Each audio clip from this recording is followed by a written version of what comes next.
श्री भगवान ने यहाँ कहा है, जो पुरुष अपने कर्म फल के प्रति अनासक्त, अनासक्त मतलब जिनको लगाव नहीं होता है, जिनको अपने कर्म फल से लगाव नहीं होता है, डिटैच रहते हैं, और जो अपने कर्तव्य का पालन करता है, वही सन्यासी और असली योगी है।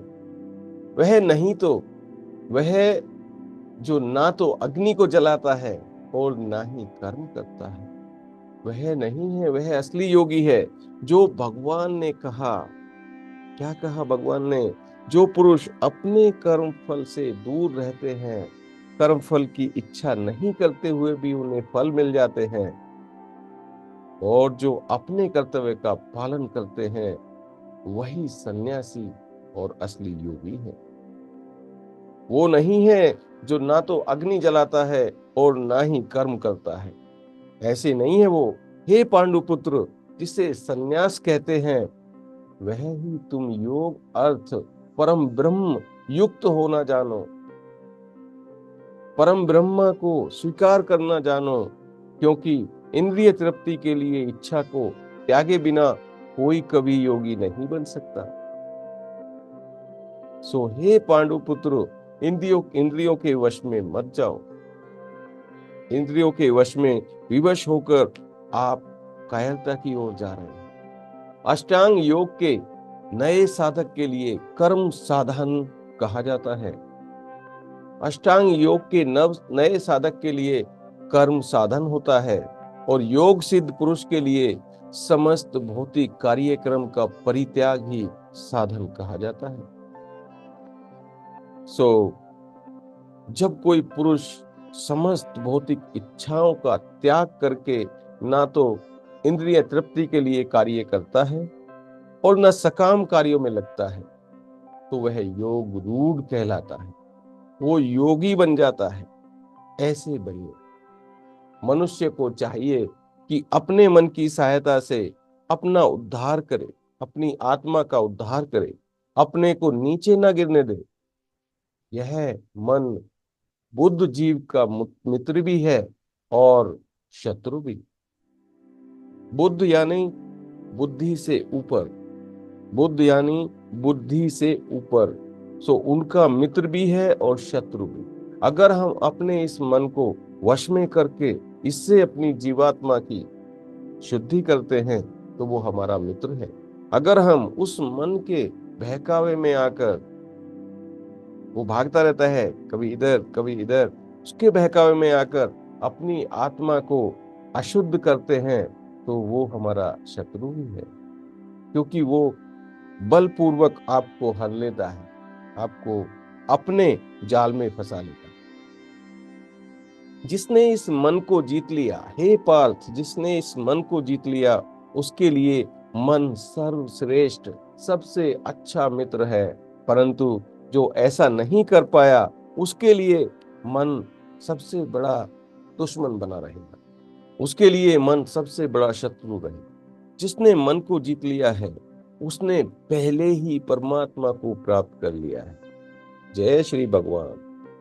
क्योंकि उसने शांति प्राप्त कर ली है, ऐसे पुरुष के लिए सुख दुख, सर्दी गर्मी और मान अपमान एक जैसे होते हैं, एक जैसे होते हैं। वह व्यक्ति आत्म साक्षात्कार को प्राप्त तथा योगी कहा जाता है, जो अपने अर्जित ज्ञान तथा अनुभूति से पूर्णतया संतुष्ट रहता है, और ऐसा व्यक्ति अध्यात्म को प्राप्त होता है, स्पिरिचुअलिटी को प्राप्त होता है, तथा जितेंद्रिय जितेंद्रिय वह सभी वस्तुओं को चाहे वह कंकड़ हो, पत्थर हो या सोना हो, सबको एक समान देखता है, सबको एक समान देखता है। जब मनुष्य निष्कपट हितैषियों, प्रिय मित्रों, तटस्थों, मध्यस्थों, ईर्ष्यालुओं, शत्रुओं और मित्रों, पुण्यात्मा और पापियों को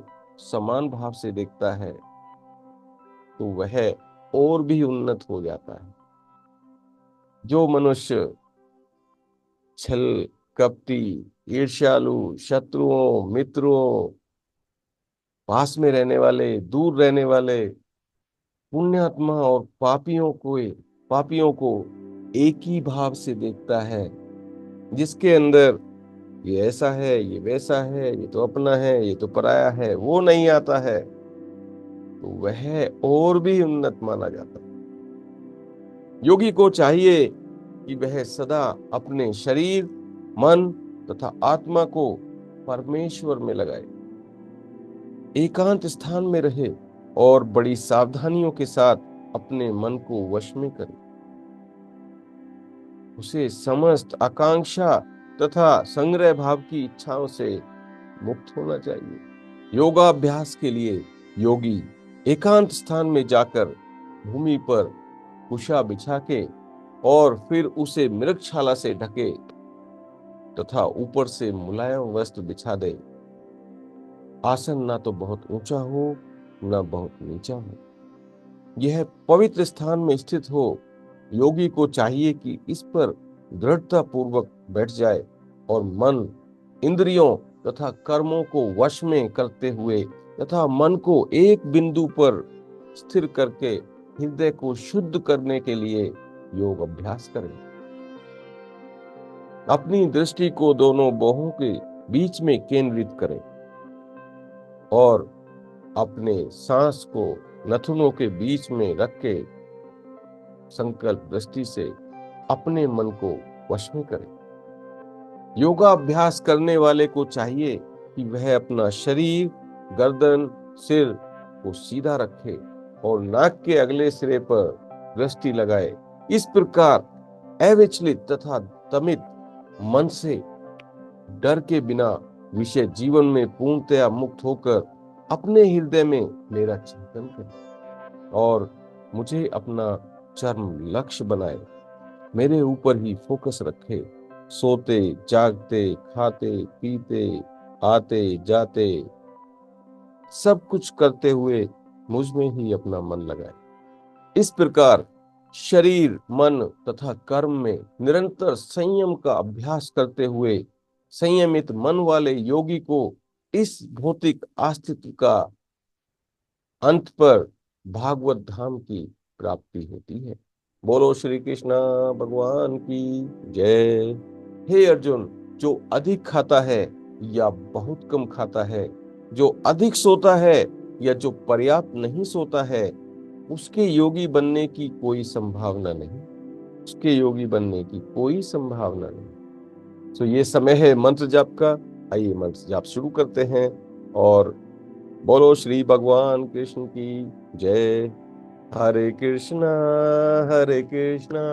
कृष्ण कृष्ण हरे हरे, हरे रामा